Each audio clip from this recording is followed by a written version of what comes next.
होता रहा शोषण हमारा। इस धरती पे कोई अल्लाह ईश्वर देवी देवता भगवान ना आया था। लिया जन्म भीम ने, पढ़ लिख कर अनूठा ज्ञान पाया था और तोड़ मनवादी जंजीरों को इस देश के शोषित पीड़ित समाज को आजाद कराया था। मैं बाबा साहब डॉक्टर अंबेडकर जी के उस पावन धरती पे आज खड़ा हूं, जिस धरती का इतिहास महाबोधि महाविहार से जुड़ा हुआ है। महाबोधि महाविहार वो पावन धरती है जिस धरती पे सिद्धार्थ गौतम संबोधि को प्राप्त करते हैं, धम्म की उपलब्धि प्राप्त करते हैं, संसार को धम्म का उदय कल्याण मैत्री धम्म मिलता है। और परम पूज्य बाबा साहब डॉक्टर अंबेडकर, ये नागपुर की वो पावन धरती जिस धरती पे खड़े होकर बाबा साहब डॉक्टर अंबेडकर 14 अक्टूबर 1956 में ये कहते हैं कि जो धम्म तथागत बुद्ध ने बोध गया में प्राप्त किया था, मैं आज इस धरती पे उस धम्म की शरण में जा रहा हूं। ये वो धरती है और ये संबंध है बोध गया और दीक्षा भूमि नागपुर का। बाबा साहब डॉक्टर अंबेडकर ने क्यों धम्म की दीक्षा ली, इसके लिए एक लाइन समझिएगा कि लूटी संस्कृति हमारी दासहीन बनाया था।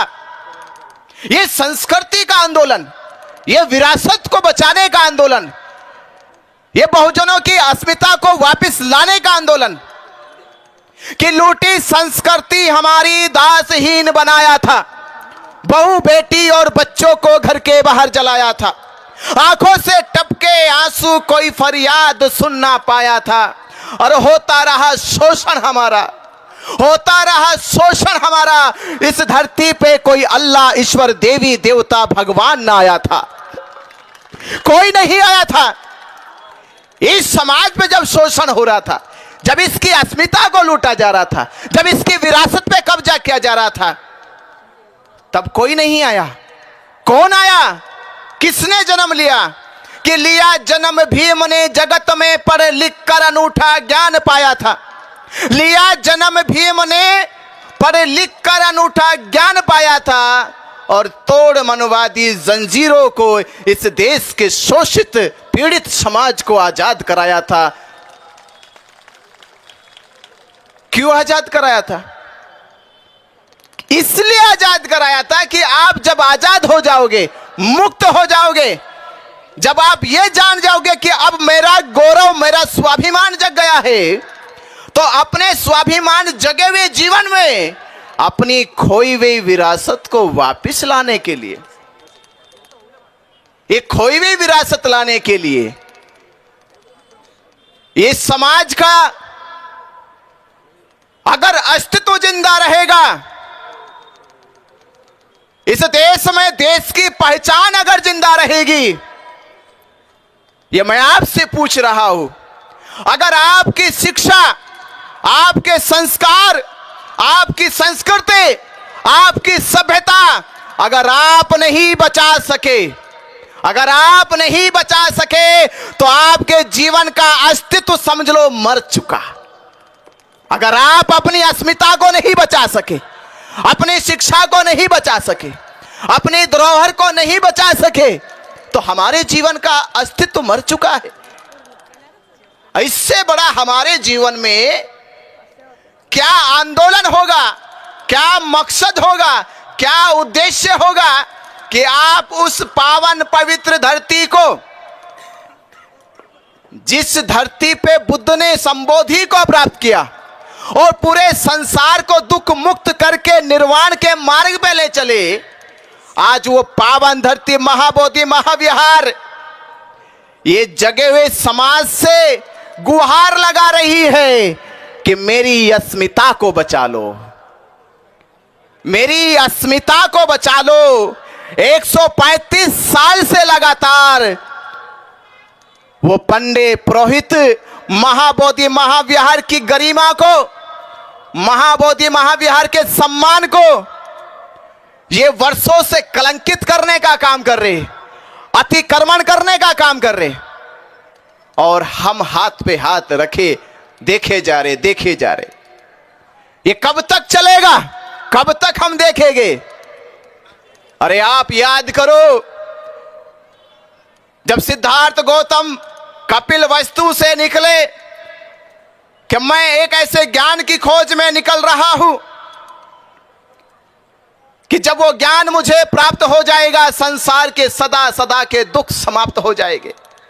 और जब सिद्धार्थ गौतम बुद्ध बने और 7 वर्षों के बाद कपिल वस्तु पहुंचे, तो कपिल वस्तु के लोगों ने सर झुकाकर पुष्पों की बौछार करी, पुष्प बिछाए गए और ये कहा गया कपिल वस्तुओं के सभी लोगों से कि आज सिद्धार्थ नहीं आ रहा है, आज सिद्धार्थ के बदले बुद्ध चले आ रहे हैं, क्योंकि जिस मकसद से गए थे वो मकसद पूरा हो गया है। तथागत बुद्ध ने यह रहस्य जान लिया है कि संसार में दुख है, दुख का कारण है, दुख कारण का निवारण है, और उस निवारण का ये मार्ग है। ये मार्ग को जानकर आए हैं, ये मार्ग हमारे जीवन के निर्वाण का मार्ग है। तो आप जब लोग जाओगे, महाबोधि महाविहार बचाओगे, तो आने वाली पीढ़ी, आने वाले आपके नस्ल के लोग कहेंगे ये वही लोग हैं, ये वही लोग हैं जो 12 फरवरी में 2025 में महाबोधि महाविहार को बचाने के लिए जो आंदोलन चलाया गया था, जो आंदोलन 135 साल से दुनिया का सबसे बड़ा आंदोलन, उस आंदोलन में इन सब लोगों की सहभागिता थी। ये वो हमारे वीर महापुरुष हैं जिन्होंने महाबोधि महाविहार को बचाया है। वो फक्र करेंगे, वो अपने ऊपर ये गौरव करेंगे कि आप उनके पूर्वज हैं, आप उनके महापुरुष हैं।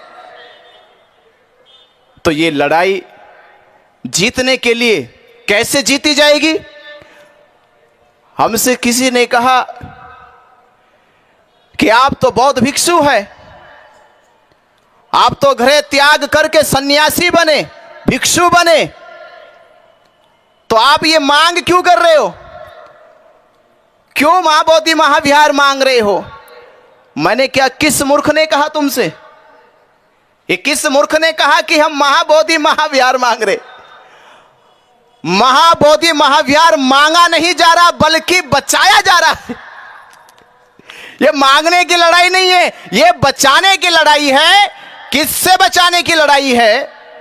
ये बचाने की लड़ाई है कि महाबोधि महाविहार वो पावन, पवित्र, वो ज्ञान का प्रतीक, शांति का प्रतीक, मैत्री का प्रतीक है, और उस प्रतीक को ये पंडे पुरोहित पिंडदान करके, श्राद्ध करके, पिंडा परा के उसकी गरिमा को भंग करने का काम कर रहे। हम इन पाखंडों से बचाना चाहते महाबोधि विहार को।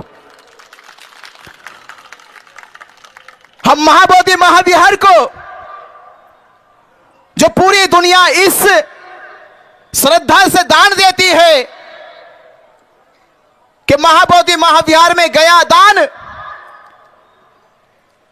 वहां के बौद्ध भिक्षुओं को प्रशिक्षित करेगा, वहां के बौद्धों के लिए कॉलेज यूनिवर्सिटी बनेगी, वहां के बौद्धों को धर्म प्रचार प्रसार करने के लिए सुविधा मुहैया कराई जाएगी। पर आपके इस धर्म प्रचार प्रसार के रथ को रोकने के लिए इन्होंने 1949 में महाबोधि महाविहार के ऊपर यह एक्ट बनाया, जबकि भारत में ना तो मस्जिद पे एक्ट बनाया गया, ना मंदिर पे एक्ट बनाया गया, ना गुरुद्वारे पे एक्ट बनाया गया, ना चर्चों पे एक्ट बनाया गया। ये महाबोधि महाविहार पे एक्ट इसलिए बना दिया गया क्योंकि बाबा साहब डॉक्टर अंबेडकर ने 1935 में कहा था, मैं हिंदू धर्म में पैदा हुआ, ये मेरे वश की बात नहीं थी, पर मैं इसमें मरूंगा नहीं। ये लोगों को खतरा लगने लगा, ये तो जन सैलाब आने वाला है, सुनामी आने वाली है। धीरे धीरे इन्होंने एजेंसी लगाई अपनी खुफिया कि पता करो ये बाबा साहब अंबेडकर हिंदू धर्म छोड़ रहे हैं, हिंदू धर्म को त्याग रहे हैं, तो ये कहां जाएंगे, किधर जाएंगे? तो किसी ने कहा कि बाबा साहब डॉक्टर अंबेडकर जी का लगाव बुद्ध के धर्म की ओर है, बुद्ध के धर्म की ओर है। इन्होंने पहले शिकंजा कस लिया, फिर इन्होंने शिकंजा कस लिया कि बुद्ध के धर्म का केंद्र क्या है? महाबोधि महाविहार बौद्ध गया है, कि बौद्ध गया पर कब्जा कर लो। और जब बौद्ध गया पे कब्जा हो जाएगा तो इनके धर्म प्रचार का जो रथ है वो रुक जाएगा, वो गति नहीं करेगा। भारत में बौद्ध धर्म का प्रचार प्रसार ज्यादा तेज नहीं होगा। और यही कारण है मक्का मदीने पे मुसलमानों के मौलवियों का प्रबंधन है। वो जो चाहते हैं वो नियम सर्कुलेट करते हैं, पूरे संसार में वही नियम चलता है। यरूशलेम वेटिकन सिटी के चर्च में जो नियम बनाते हैं ईसाई लोग, पादरी लोग, पोप लोग, वही पूरी दुनिया में चलता है।